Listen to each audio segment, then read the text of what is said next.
Hey, everyone, and welcome back to the French Toast Podcast. My name is Paul Witt. I'll be hosting today, and this is episode number 16. So thanks for joining us, either via video or audio podcast, or other ways that you may listen or watch that we don't know about, and that's totally fine as well. I am joined today by three of our other four founders of the French Toast Podcast, and three of them in the exact same location. Well, not literally the exact same location, very, very, very close, shoulder to shoulder. It feels like the exact same location. Sure. I bet it does. I bet it does. And those three people would be Jonathan Aaron Boyce, Jonathan Aaron Boyce, Kevin D. Moses, and Oral Robert Phipps.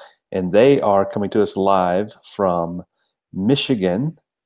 And gentlemen, welcome. Good afternoon. Hey, good to see you, Paul. Good to see you as well, Paul. Thanks. Morning, Dave. Yes, good to be seen. Thanks, Dad joke. Dad joke number one. So make sure you hydrate for this podcast. That's important. Yeah, I don't want to get I don't want to get sick. No, don't want to do that. But the obvious question that comes to mind right away for all of our viewers. By the way, the quality of the video is drastically improving even as we go. So we spent 30 minutes doing something that probably just needed to hit record or go live. And drink more water, Rob. Drink more water. Yes, do that thing. So, but the question that begs answering at this point is, why are all three of you together in Michigan? I mean, why not? But why are you together in Michigan? The real question is, why aren't you and Nate here? Oh, now you're hurting. Now you're hurting my heart. Yeah, sorry. Well, we just wanted to get together, so we kind of threw together this little camp to give us a reason to all come to the same location. Camp peripheral. That we're doing this little junior camp. It's peripheral. What our main goal is. There's 50 kids out there doing something. We're not really sure what. That's the other question that comes to mind. For those that haven't figured it out, these Aaron, Kevin, and Rob are part of running a junior camp, and there are campers somewhere. So this is like the epitome of the program office. Yep. And you're basically drinking peace tea and sitting in air conditioning while campers are running amok. Yes. Yep. This is like the Friday afternoon 3:00 meeting. There we go. We sit here waiting for everyone to show up. Yes. Any carnival music outside that I can hear while they try to memorize verses? Well, Will Galkin brought in this really giant gummy bear that he started cutting up. I guess.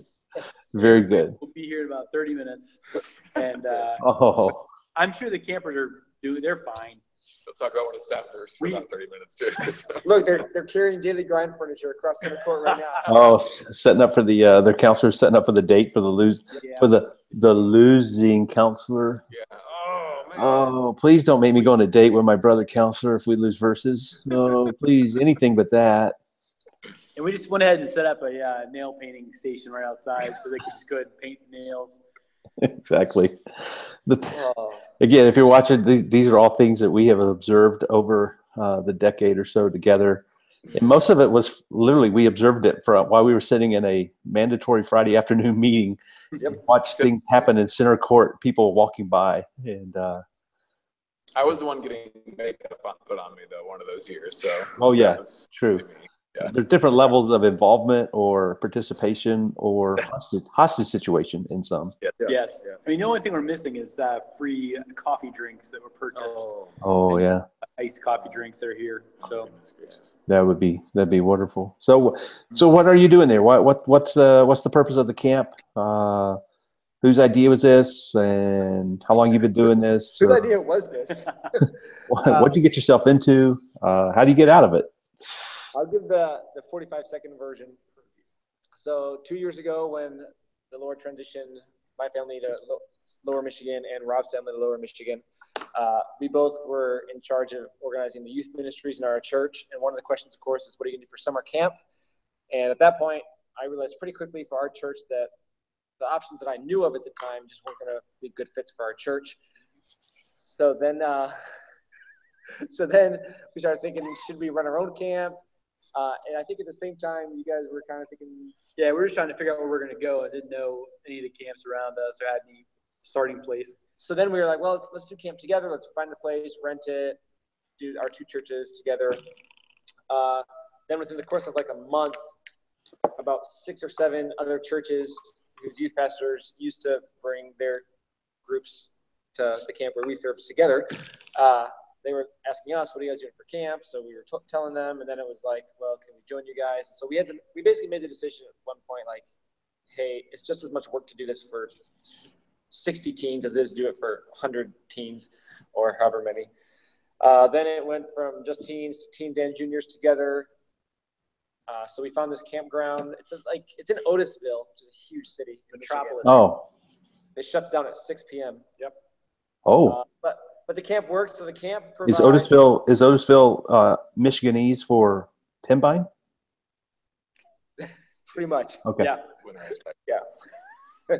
So there's this camp here with these winterized pipes. It's great. So they provide the buildings, for us to use. They provide the food, and then some free time activities like climbing walls, zip line, things like that. Have a gymnasium that we use. They provide the lifeguards for the beach time, and then we do the program. Do they provide the lifeguards for Ultimate Frisbee? I saw a few playing something the other day that was similar. Okay. So we have the churches provide the counselors for their church group. So churches are housed by cabin, and the church provides the counselor for that cabin for their group. And then we bring in a speaker. And last year we brought in J. Aaron Boyce to do our junior camp. And this year we decided not to do teen and junior. We decided to do just junior. Yes. Backed by popular demand. Oh yeah, they were demanding me. Yeah. Mr. Aaron, Mr. Aaron, Pine cone. So I just want to add anything. No, that's pretty much about it. It's been a great. Last summer was really great. We had teens and juniors, so it was very hectic. This year we just have juniors, so a little bit less stressful. Yeah. Interesting. So we are currently in woozy time right now. That's why you can do a podcast in the middle of a camp day. Right. Exactly, Byron. And I want to interject here because there are a few people who helped make this camp happen that are please. part of the podcast. So number one, Katie Short. Yes. Yes. Katie Short, as always, runs any camp that we're a part of. Does she bring a little candy dish and sit it like on her outside the cot or outside the meeting place or anything? I kid you not. Today, she asked us, before she left town to come up here to camp, she asked us what she could pick up for us at Buffalo Wild Wings. We've come a long way. We've come a long ways. Yeah. From Skittles in the pre-grind drink. Yeah. Yeah. So Katie Short, Ross Shannon, who serves me as pastor at First Baptist, he does a lot as well. And then 2 couples. So last year we had 2 couples that helped us, did a ton for us. Titus and Alicia Scott. Oh yeah. Sarah Sanders. Oh yeah. We know all of them. They're loyal listeners too. Yes, we could not have done it last year, especially without them. This year, Titus, because of some things with them moving, he and Alicia could not be here, but Brett and Sarah are here for the second week in a row without being paid, taking vacation days to serve churches and campers. And killing it. And killing it. While one of them is expecting. Yes. Oh, let the cat out of the bag. Who's expecting? What are you expecting? Brett. Brett's expecting. What's he expecting? Expecting a drink from the garage. He's expecting a shout out on the podcast, and he was not disappointed. Very good. So, thank you, Brett and Sarah, especially this year, and Katie and others. Yeah. And others. Izetta, Trisha. Yes, Izetta and Trisha. Yeah. They're taking care of our kids while we're taking care of other people's kids. That's a biblical model somewhere. Actually, Madeline got the free time with Trisha this week because 2 of my children are in camp, and Maggie's assistant counseling. So Madeline got the, do whatever you want at home with Trisha break. So it's been really good for her. I saw that they were in Waco. Did you know that? They're down at Magnolia. They're doing the whole fixer upper tour. It would not surprise me. Let the cat out of the bag. Boy, so many surprises on this podcast. It's great. Wait, isn't going to Waco like going to Holy Land? Like you have to take a picture of you in front of the big structure. And it's amazing. Yes, it is very good. Big man. So what do you think about doing the camp? Is it gonna? I mean, this will not bind you in any way. This is not contractual, but or consensual. But do you think this is something that's gonna keep going? Is this something one and done? Maybe every other year? What's your thoughts moving forward? I think it's a great junior camp experience because it's close. It's, for the parents, they don't want to send them far away. We do our own counselors. We know who runs the program. So I would do this every year for junior camp. Nice. Teen camp, I think there's more options, but I'm not opposed to doing that in the future. So I think it's a great option junior-wise. So that's kind of where I'm at with it. Makes sense. Good deal. Speaker Aaron. I don't know why they invited me back. So. Gotcha. Well, because we needed someone to do improv. Yeah. But we didn't have a budget for an improv, guys. But we had a budget for a speaker. That's literally what my sermons are. They're all improv. So I see so many different people speaking in the picture in the pictures. Set up. I thought Aaron was speaking, but in the improv pictures, front and center, there he is. So it's the easiest speaking gig I've gotten because I don't have to speak in the mornings, which is awesome. So. Oh yeah, you can sleep until 1, 2 o'clock. Yeah. Pretty much. No, one of the cool things. Some of this stuff all happened kind of by accident, like having the churches. No such thing as an accident. No. Having the churches provide counselors. The benefit was better than we expected, just because of that connection. And then, so Aaron speaks every night, and then different pastors from the churches involved speak in the morning, which gives a really great local church. So Ross did the first morning. Brian Heller, who's kids here from his church, he spoke yesterday morning. This morning was my brother Mike from Harvest. He spoke. And then tomorrow, John Marino is speaking because Lake Orion has some campers here, which is a really cool connect. With the churches. Very good. Very good. So next year, yay or nay, or still up in the air? No firm decisions at this point. When does this kind of get solidified? What time of year? Yeah, it's a little awkward right now. Some complaints about the speaker this year. Oh, I understand. Nate Offer can do improv, so Nate find some sermons and construction. Nate Offer could build stuff there for you too. Oh yeah, dude, we got a funny time. This whole set. When are you coming? That's the big question. Yeah, hey man, that's the big question. Yes. Hey, invitation has been sent to Paul Witt for 2 years in a row, but the timing is not his fault. The timing was predetermined. Amen. And so, the invitation's always open. It's always open. I've heard that since I was a child. The invitation was always open. At this point, I can't speak for the men next to me, even though I've tried. I can't speak for them. At this point, I think we're like 90% do at least juniors again next summer. The whole thing with teen is maybe more like 50-50. Yeah. So if there are podcast listeners in the Michigan area that have responsibility for junior campers, could they reach out to you guys and see if there's the timing, the space, and all that stuff? Yes, for sure. Yes. And you have a website. We do. You want to get that web address? Yes. So. Nope, you have to find it. Don't Google it because you can't find it. No. Whoa. So again. That's not good marketing, but go ahead. Own story. So when we did the first summer, one of the men, it's okay to say his name because free advertising. Shannon Brown, who was part of a church that was involved last summer. He's like, you guys need a website for this camp you're doing, and we're like, okay. So he's like, I'll do it for you. Okay. He said you have to come up with a URL. So I literally sat and Googled like what URLs were available for different word combinations of camp names. So we settled on Michigan Youth Camp, and that became our name. Because we needed a URL. So go to miyouthcamp.org. Oh, it's easy to remember. Yeah. I thought you were about to throw something really awkward or weird. It's firstbaptist.Lapeer-youth /camp.michigan-Otisville -winterized pipes. And the name does not constrain .edu. Wait, what? It was free. Go ahead. But we have to do this camp in Michigan. That's the only thing. It's my youth camp, though. And we can never branch out to college or adults or old people. No family camps. That'd be a whole new URL. You know, most ministries and businesses have like a long process of deciding on a name. Yeah. Not us. We just found a URL that was available, and that became our name. Well, it works, and looks like it's working for you guys, and working for your churches. So that's what's important.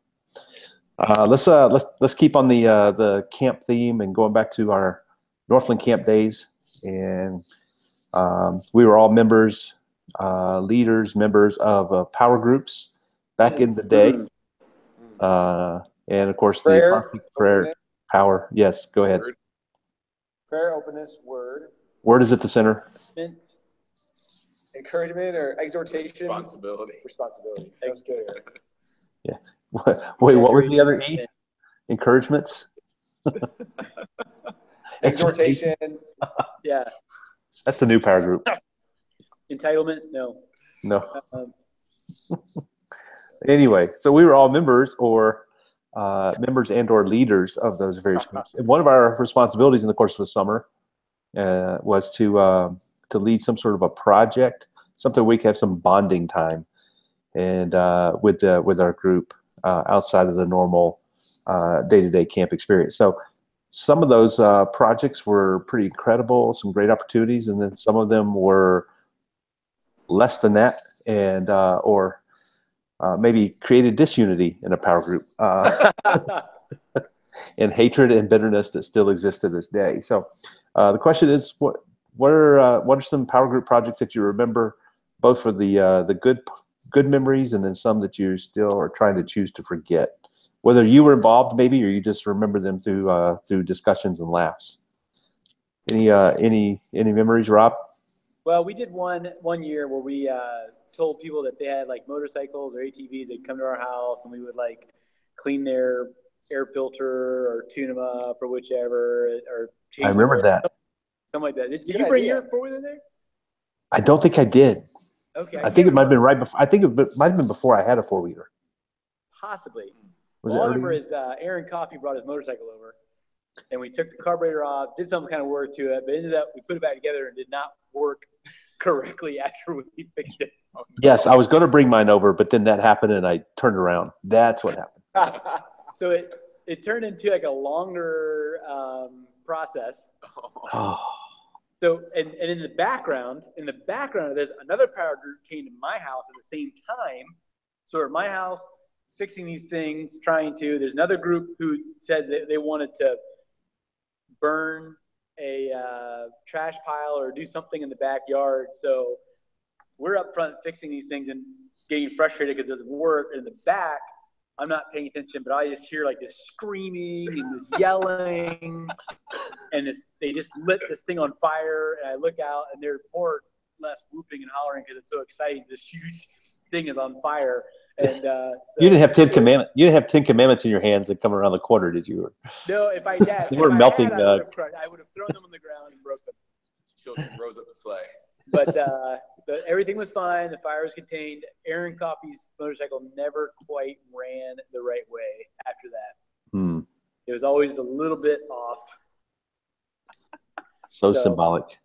Very, yes, very symbolic. Wow. So if you're out there, Aaron, sorry. So that would be one of the bad ones, or? Well, I felt our group was bonded well, but I really feel like it was very helpful for the people we tried to help. Any good ones, Rob? Any great experiences? We did one. Was that I think with your group where we took out a dock? Like people were trying to take out this wooden dock. Yeah, that's right. It was a really fun experience because we got in the water, we were swimming. It wasn't very difficult. It was just kind of really chill, and it wasn't like we had to do all this hard work. We were really just pulling in these pieces of wood and doing a little bit of work getting them apart, but they're in the water, so the thing just kind of floated to shore and just kind of moved it out of the way. It was very chill. You were kind of in the lake. It was refreshing until we were all neck deep in the lake and we were pulling one piece of wood out, and this literally the spider the size of my face that kind of comes up from the bottom, and you're just like, I'm leaving the water right now. It's like you're holding this log and it's like that was the day you taught your power group to walk on water. Very biblical, very Christ-like illustration. Come, follow me. Oh And man, this is after we've been in the water for a while, so now we're like Oh, yeah. probably covered with these spiders all over us. leeches. So, and then afterwards, there was an older couple that made some food for us on the campfire and coffee. It was really fun. It was a kind of fun little afternoon. Very good.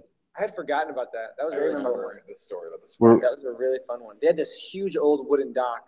It was just an older couple that couldn't. So your group was part of that one, Kevin?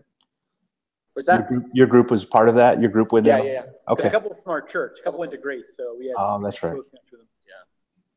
What about I you, just had- Ken? I just had one other one that was noteworthy, not because of what we did, but I just thought it was a neat connection. So I'm going to come clean here. Amen. I always thought it was just a little bit weird when power groups would do stuff for the leaders of other power groups, and then like that leader's power group would do stuff for like another leader of another power group. And it was like this just circle of us taking our Saturdays to bless other people so they could bless us on it. Like, but I that's me being really cynical. So But it was usually out of convenience. It's like, oh wait, you're It was. there. Okay, good. maybe. So I always enjoyed it when we did stuff like that with a couple from our church. There was another time when we signed up to clean a local church. It was Norway, and one of the guys in our power group attended Norway, and so he signed us up for a Saturday, and we went there and cleaned the church building, and that was really fun, and it was fulfilling because I felt like we were kind of getting outside like the camp circle Yeah. to bless the church. Actually, I had that one on my list as one of my favorite ones as well. But mostly because my family was responsible for that one week. And we ended up with 3 power groups over there helping us. And it worked out wonderful. Just one. I don't even think we made it. I don't think Christy and I even made it over there. We were out watching these Well, people work at a dock. In, It was just hilarious. in defense, I will say the one year a power group came and cut my grass at my house.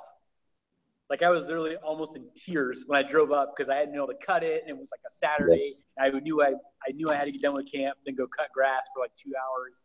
I mean, so it's like those ones makes a pretty big difference. The timing of those is usually pretty important. I sit corrected. Yes. That makes a lot of sense. That's a little bit different than just scratching a back so you can scratch yours. Now, Rob, your group was also a huge blessing to me in that I dug a fire pit with these and then put these huge boulders around it back in 2007. And then at some point, a couple of years later, your power group purchased and installed those nice paver stones around what probably most of camp had opportunity to enjoy over many years at our fire pit behind our duplex. So I still look at that as one of your finest moments ever, Rob. But that was something that probably a lot of people listening to this podcast benefited from at some point. So very well done. Glad a lot of Starburst could be roasted over that fire. What's you, boys? I remember being with Will's power group one time where This was you. You were the. Yes. we had run out of weekends and options, and we did gift bags for people, like men. Oh, Show thyself a man. It was pretty scary one time. I think one of us got a paper cut. man. Rough. Like, The persecuted church. Yeah. There it is again. we did one for Dave Coates one time for someone at his church. I think we mowed someone's lawn or something like that. Okay. I just distinctly remember trying to get it done as quickly as possible. Yeah. Because I was trying to catch up with a girl at the end of the summer. This is like Well, that narrows it down. This is like 7 years ago. It was a long time ago. Okay. I was a different person back then. Well, are we Just to all? give you But a go hint ahead. of who that was. No, the boys. I actually apologize. I thought you were heading a different direction with the project because there is still one Infamous project. Yes. And I think it ties into a project that my group and another group had done a previous summer when the Belfords had moved into the duplexes and they put up a fence and they had a playground kit that they bought they purchased, and it was a great project. It did take us a little bit longer than we thought, but it was a nice kit. We got out there, we put this playground together for them. Took up 2 or 3 hours. It was great. So I think it was the following summer that that I think there was a plea from some Northland family member of a friend who needed a playground put together, and so people thought, I think there was a tie-in there that they had that in mind. And so there was 2 groups maybe that drove out to this place, and they pulled up. And whereas the Belfords had this kit that they had purchased with instructions and tools, everything, this family had basically just cut down trees. I think everything had to be milled, and you had to go shop for the hardware. You actually had to plan out this. It was like a rough, I think it took 2 full Saturdays, if I remember right, and they had to drill holes. I don't think they spent. I agree. I don't think they finished. I think they ended up hiring it out to some large construction company. But I don't know, anybody remember that? I remember that. I remember hearing about it. Because Will was on one of those. I think Will was one of those. Yes. That's probably why we did gift bags the next year. I had something to do with it. There we go. The order comes together now. Oh man. All right, here's a question. Since you guys are at camp, we're going to keep this all kind of camp theme per se. Serious question. What makes a good Christian camp? What makes a good Christian camp? Youth camp, family camp, or whatever. And going at it from the context of we've all worked at. Obviously, we all worked at Northland. We've had a part in other camps and other places at other times, and as speakers or helping. And then here you guys are even putting on your own camp for multiple churches, more than just a retreat for your church. You're putting on a camp for multiple days. So you have some things in mind. What is it that makes a good camp? What's a non-negotiable when you're trying to do a Christ-oriented camp, not just a place for people to have a good time, but what is it that's needed? What's a non-negotiable? What's something that's underrated about your planning process or the actual camp itself, or what's something that's even overrated, something that people think a lot about maybe, and it's not as important. Any thoughts on that? What are some priorities for that? Boys? I'm gonna go for the easy one. Okay. To me, the one that sticks out the most is invest in your staff. So a camp that invests in their staff spiritually, rather than freaking out so much about how you, not that you shouldn't invest in the campers, but if you're investing in your staff and prioritizing them throughout the summer, then and discipling them, then it's just going to be that trickle down effect. So good deal. That's absolute. I mean, we should have a mic here. Yeah. Yes, we're done. We're walking out. We have a radio. You guys have radios? Oh, this is an underrated. Wait, we're about to talk about that. This is a real camp. Yeah. Now, how does that work? Do you guys have to put a deposit down on those things? No. So we only let people work at our camp who have never lost a radio back in Northland. That's kind of like the first step. Okay, so that ties into Aaron's answer. This is part of staffing.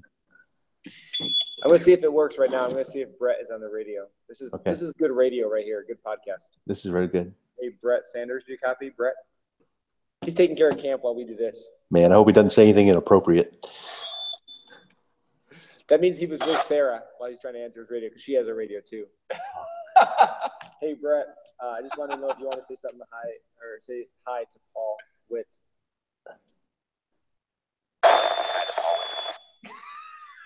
It's moving. So they work as well as ours used to, right? That's awesome. Hi, Brett. Thanks for that. That means a lot. What were we saying? Oh, mic drop. Yeah. So the short story is Brett works for a company that uses these radios, and he's able to get them on loan for a week. Whoa. Yeah. Like a little transponder or a base situation? How's it work? Or are they just radio to radio? Radio to radio. Yeah. Okay. But they come because they travel a lot with these. Yeah. And so they come in this case that is the charging. So you open up this big case, and they're all docked in there. Yep. Very cool. Okay, we'll edit that all out because I know nobody else will be interested in that. I'll have to learn how to edit, I guess. It's really easy. I've done it a lot the last few episodes. Yeah, a lot. What else? What else is important? It's important to invest in staff. What? And I'll put you on the spot. Have you done anything with your staffing there, or is it mostly since you guys are all familiar and with each other, similar philosophy? That's kind of taken care of. It's kind of built in what you're doing there with Michigan Youth Camp. Yeah. So it kind of goes in with what I was going to say, which is your philosophy, of course, is the most important thing. It's not about the activities necessarily. I mean, we want to have some fun activities, but so we don't have a banana boat here. Whoop-de-do. Okay. Lord willing, by 2019 we will. That's right. Send in your checks now. There's a matching gift donation thing. So send in your checks. You can make them out to French Toast Night. So the activities are not that important. Your philosophy is, and with our camp right now, with Michigan Youth Camp, because of the churches all have a like-mindedness. I don't know what would happen if some church asked us to join that we didn't feel was a like-minded church. I think we'd just tell them what we're going to do, and that would discourage them from joining. But yeah, the thing with the staff is just because they're part of our church, we're only going to bring people who kind of have that philosophy, that mindset. And we have a counselor meeting each morning. It's more logistics than anything else. But I think as the week goes on, they start to catch our burden for not just the games, but for the kids and even for them. Good. Anything else that you would put it there at the important or the thing you've got to plan for the most to make it a successful camp experience? Besides radios? Besides radios and peace teas. Besides those two things. Lots of peace teas. Yeah. A good evening strategy for where the Taco Bells are at after lights out and ice cream locate. Try to hit a few of those things. But I don't know. It's been interesting to run camp like this. It's pretty low key in the sense that it's pretty basic for what we do, and we've all worked together enough that it's pretty. I don't want to say it's easy, but it's like, okay, you do this, I know this, I'll take this. It's not, I think that's why it's been so enjoyable, because I've had time with our children, our kids, to hang out with them and catch up with them. I feel like the people from our churches kind of catch what we're doing, and they're totally on board and really enjoyed being with the juniors. So it's been a really fun experience. I think it's the fun we had at Northland, but obviously there's less kids, so it's the administrative side a lot less. Yeah. So it really has been just the fun relational side kind of all wrapped up in a little week of camp. What's the goal for the speaking times? What's the goal for your times around the Word from a planning perspective, and then even Boyce from the speaking perspective? You're coming in, you're speaking to kids that you don't really know very well, if at all. So, Kevin, what are you thinking of when it comes down to those meeting times? As far as what do you look for in a speaker? What's your expectation for somebody coming in and a speaker, and then Boyce will come to you, and what are you thinking of when you're planning? Yeah. So last year, the first year we did this, we were looking for someone to come in who could speak to both teens and juniors. Gotcha. Who understood camp and even like our world of camp. Yeah. But also understood local church. Yeah. And maybe even more than camp, had a local church connection. And so last year, Joshua Pegram came and spoke. So he did juniors in the morning, he did teens at night. Of course, He knows camp, he knows our world of camp, but then he also knows local church. So it was a really good fit. And then being able to have Aaron last year as well. He did juniors in the morning last year. Nice. And then we did want to have the local church connection. I'm sorry, juniors at night. Yeah, thank you. So then teens last year had local church pastors in the mornings, and Ross he does most of the speaker liaison type stuff. Sure. Which also coincides. We do a booklet. It's not a huge booklet, but it has to do with memory verses and things like that. And so last year he asked each of the speakers for the morning, each of the local pastors to pick a psalm. And so we kind of built a biography of God. Okay. 4 morning sessions. This year, he asked the 4 local guys if they would each pick a parable of Jesus. And then, so the mornings they're teaching on parables, the 4 different guys. And then the night, we kind of just let Aaron do what he wants to do as long as it's in the Bible. Dude, I should have so been there this year because that's what I'm doing. I'm preaching through parables right now. So. Oh, nice. Can you just Skype in for tomorrow morning? I'll tell John Moreno that. It could. Yeah. Happened. Very good. Boyce, what's from your perspective coming in as a speaker? What are you thinking? What's your focus? What are some things? Because obviously you do other camps. You're doing another camp here in 2 weeks or so, and in North Carolina. So. Yeah, I thought we were doing a series on parabolas, and so that's all good. I went back to my trigonometry book, and I was trying to figure out equations ready and everything. Did Rob do this? Did Rob send the letter? Did Rob do the spell check of the letter that he sent? I sent out a few of the group emails. So okay, that's the problem. There at some point.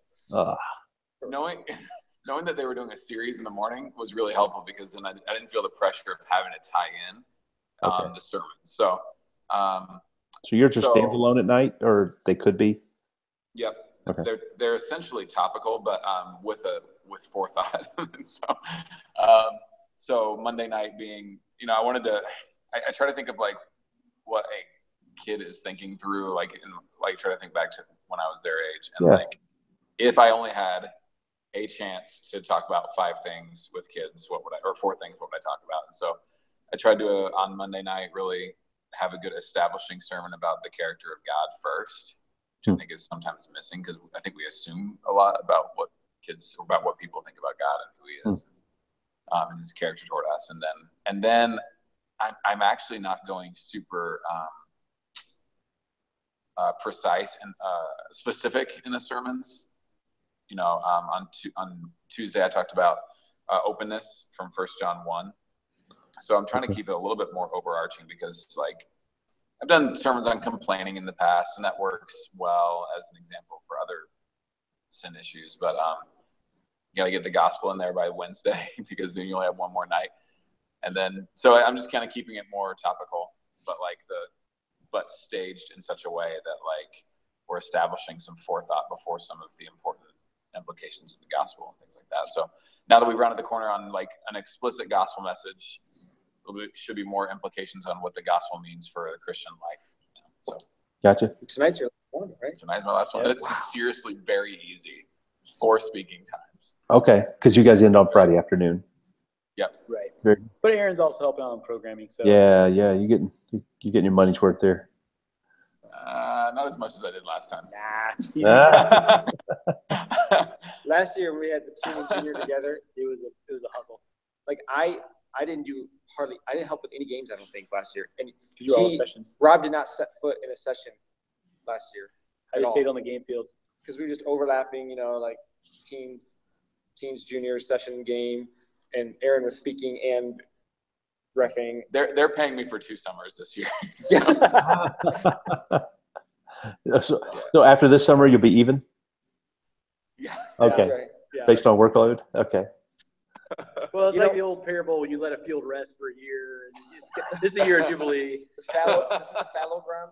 Yeah. One thing, just speaking of camps and what's important, I believe training is really important. So I don't want anyone. Training is everything. It's man.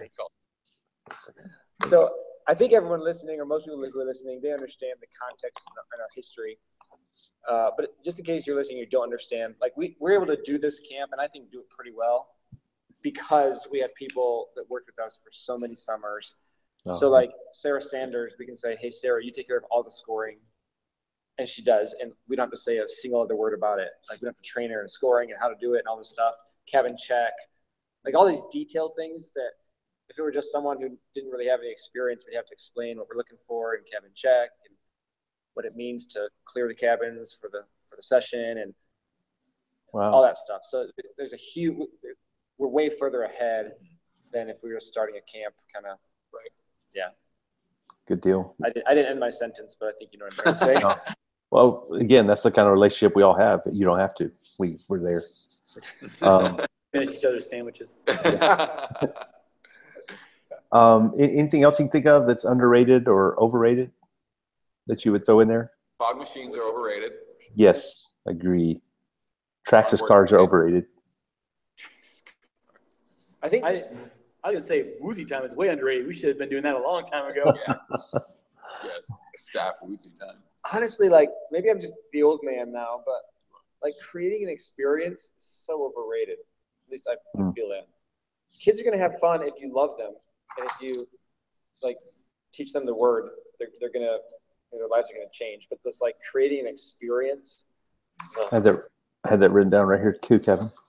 You do? So you're definitely the old man if you were mirroring what I just wrote down. Paul, we should be asking you these questions. Seriously, what's going on? Because I threw down there. The way I worded it was enjoyable activities that aren't easily accessible to them at home. Right. In other words, maybe just more than a basketball court, but just have some other things they might not be able to do at home. And obviously that's where the programming comes in some and some of the planning. But Like Jack's Jargon. Can't do that. Oh, Jack's Jargon. Jack's game. Oh, for sure. But the other thing I was thinking, it has to do with the overall philosophy, and that is a philosophy that comes alongside the local church and doesn't step in for the local church. Similar to, some evangelists that travel around, the perspective of the churches, they come in, they take over the week, and they get the big boost, they get the infusion of energy or whatever, then they leave, and then boy, we're going to go hard for another year. Some people, I think, view camp that way too. Like if I can just get to the next summer of camp, I think some churches view that, some youth leaders view that, but it's not that way. It's not. They're not running 51 laps and then the camp runs lap 52.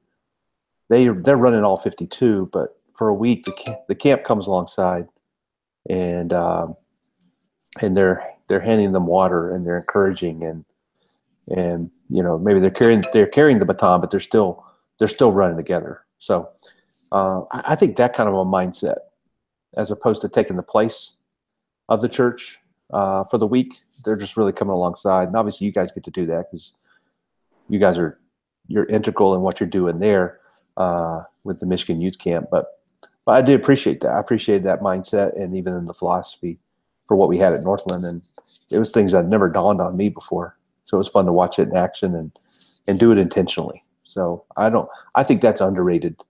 The mindset of the churches that send kids to camp, along with the sponsors that are coming with the kids at camp, and then obviously the philosophy of the camp itself. I think that's pretty important. So I don't know if that makes sense. Irwa, thank you. All right, our time is running out here. So one last quick question. Give us an embarrassing and shareable moment from your time working at camp. Give us an embarrassing moment from your time working at camp. Something that's shareable that we won't have to edit out later, because I still don't know how to edit. So yeah, well, we in the old days of camp, we had a sound trailer. So we still had a sound trailer, but we used to do all of our games from the sound trailer, and it was a epic piece of camp equipment. It was the centerpiece of the game field before we started doing the platform. Okay. And I saw many embarrassing things from the top of the sound trailer. It was one of which was a big ball race in which young man's shorts dropped to the ground while he was racing away from the sound trailer. And the camp photographer was sitting right next to me. Yes. Snapping photos quickly, and right as his pants dropped. And the interesting thing is he didn't stop. He kept going. He was going to win. I think he was kind of holding the pants from the front so they didn't go all the way to his ankles, but he was still pushing the ball down toward him. And I think that picture was captured. Yes. So that picture was blazoned. Was that on the video too, on our staff video with the little the blur out? Yeah. Okay. And then another time. My fault on this question. I was actually thinking the most embarrassing thing that happened to us, but. Well, I have another. Well, that's kind of a. That was you? I don't tell a lot of people that. Okay. I'll go back and watch that video tonight. Another time from the top of the sound trailer, we used to run water activities on Wednesdays. And Trevor Gearhart started a quick, short-lived tradition of doing the trust fall off the top of the sound trailer. I remember that. Into the counselors' waiting arms. Yes. And they would just start. So for one reason or another, I ran water games that summer because Trevor usually ran all the games, and the counselors were screaming for me to do the trust fall off the front of the sound trailer, to which I was just really not into that whatsoever because I didn't trust really anything. And finally, I was just like, okay, I'm going to do it, whatever. And when I decided to do something, I don't really want to just kind of do it. It's like I don't think about it, just do it. So I just turned around and just – and they didn't realize I was going. They didn't have their hands all linked together. And I fell right through the line of guy counselors. I remember leaving the sound trailer. The next time I remember feeling is this like flash of light in across the front of my eyes and hitting the ground. And I was so angry. I was so angry that you asked me to fall and then you chose not to catch me. I jumped up, and if looks could kill, I mean, I looked at all of them, and eye level would just look like, I can't believe you just dropped me in front of 400 teenagers. My word. So I jumped up, ran out of the pile, was like, hey, I'm okay. Jumped in the baby pool, did my piece of the pie. Then I remember the baby pool at the end. Yes. Yeah. That's why you had to get off the sound trailer to do more embarrassing things in baby pool. So, yeah, that happened. You've had trust issues ever since. Yeah. There's no permanent damage, but I remember that like it was yesterday. Oh my goodness. I think that's a walkie-talkie drop story right there. I think we. Oh my goodness. I got nothing compared to that. Oh. Wow. Kev, what say you? Yeah, I got nothing compared to that. I mean, I really thought about this a long time, and I had things that were embarrassing to a small group of people, but not maybe to the entire. Well, I mean, you guys might remember more than I remember.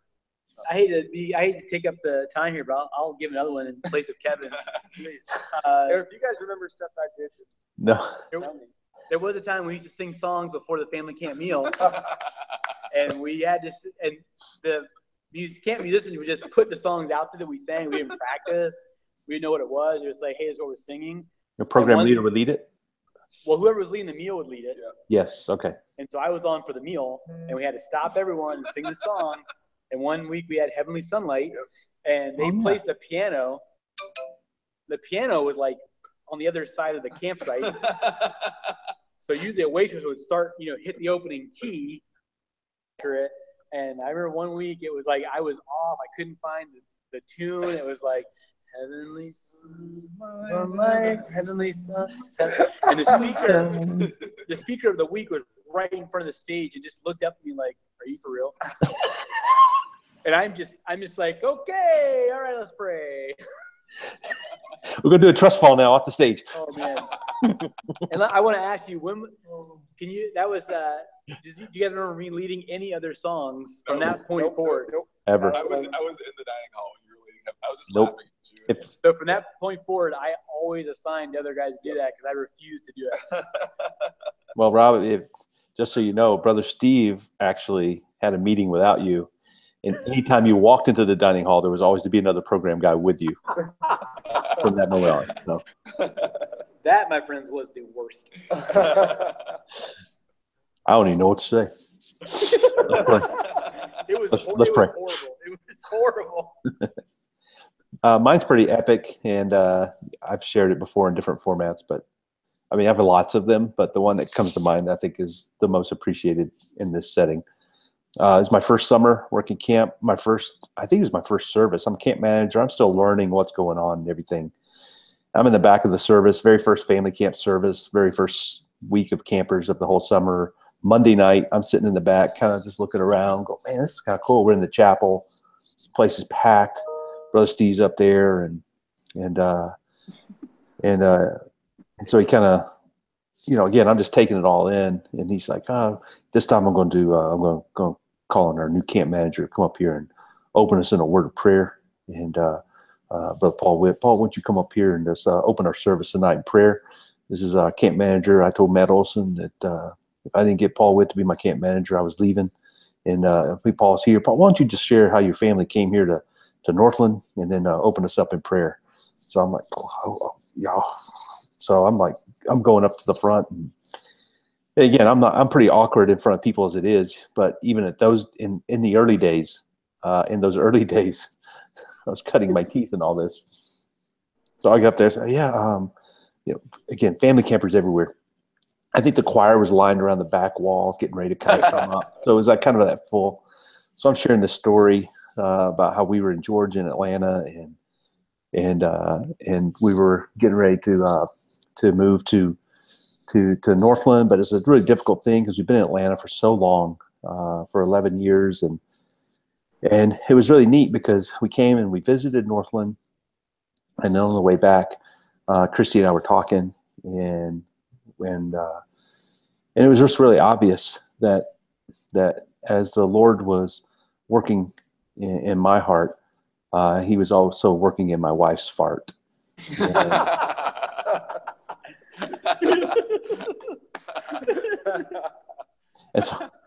And so I stop and I pause, and I could tell, yeah, I did say what I said, but I'm just going to ignore it and just keep going. And I think I even mustered up a tear in my eye. The only thing wrong was that Josh Pegram, I think he was leading music that summer.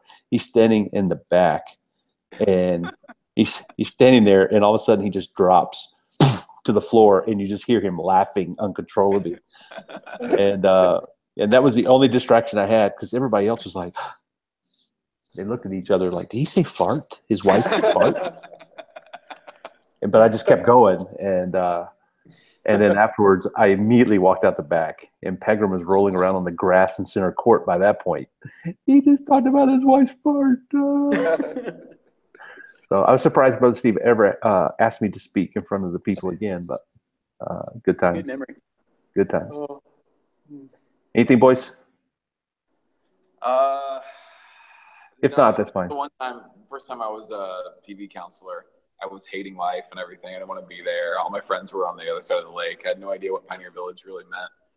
And Will, it's always, everything goes back to Will for me. This is in the middle of a morning session. I'm like half asleep anyway. Will, like in the middle of the session, just just looks at me and says, "Do you ever smile?" Like while in the middle of just him talking to everybody. I didn't say anything. And they just like moved on. Like never met with me the entire summer. You know, it's just like that was it. That was oh my word. That attitude. So I guess not. I guess I didn't smile enough. So. But you smile a lot now. Hey, smiley. Happy camper. Well, this has been fun, and suppose you should let you guys get back to taking care of campers as they are. Oh, that's right. We have campers. Yeah, we got to get back to woozy time. Also, I love Will Galkin, by the way. Everything's gone back to him today. I'm not bitter at him about anything right now. So. What'd you say? So we're good. I love Will. Will's great. Oh yeah. Good. Really good relationship.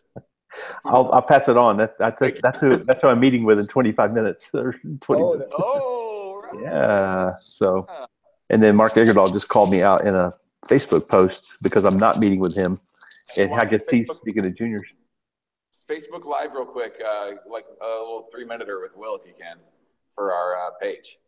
Maybe I'll see what kind of mood he's in. Yeah. He's really good. I'll see what kind of mood he's in. Think of an embarrassing moment for me, because any of our listeners should think of embarrassing moments. Cause I just can't think of one. No, it's okay. We'll find one by the end of the day. That one time you lost a skills challenge here about 3 hours ago. Oh, you lost a skills challenge? It wasn't official. It's not an official. It's not official. No. It's unsanctioned. It's 5-4-1-1-9. It doesn't happen. No, because you got to have. Yeah, well, you have to have 5 to have a quorum anyway. Yeah, it's true. Right. There's 4. So.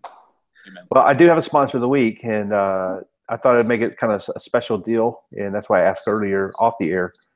Our sponsors of the week are Brett and Sarah Sanders, who sponsors right now with juniors from Lake Orion Baptist Church, from the local church in Lake Orion, Michigan. So thanks for all you're doing to make that camp possible up there. as both helpers, workers, volunteers, sponsors, and everything else. So we sure do love them. All right, any final? What's that? They brought cereal for late night cereal, including Golden Puffs. So. Whoa. Their only misstep this week. Good deal. Any other parting words, fellas? Adios. All right. Cool. See you. Well, thanks again, everybody. Thanks for watching, listening, and then until next time, hopefully we'll see you down the road. Bye-bye.